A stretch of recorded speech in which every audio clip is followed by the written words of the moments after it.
noaptea să plânge. Toate năcazurile. Una, nu mai am somnul care l-am. Al doilea, mi-e rău. Noaptea mă scol, nu mai știu ce fac.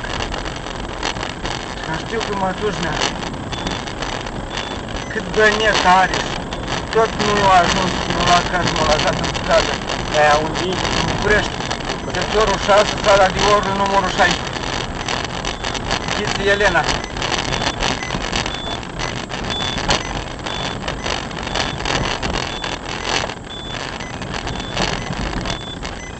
Hai să mergem la Bauma, da? Da. Nu, la practică. Aici are tot felul de scule. La practică? Da, eu de aici am luat și sunt foarte ieftine. Am luat șurubeniță, am luat multe alte lucruri. Altă săracon cum a ajuns la știri atâția ani de zile, nu era așa.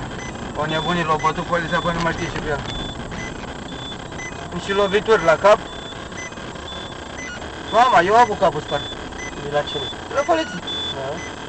Ne-au amenințat de atâtea ori să nu mă mai găsească în scara de blocul unde ducem noi. Deci tot blocul nu zice nimic decât o singură babă.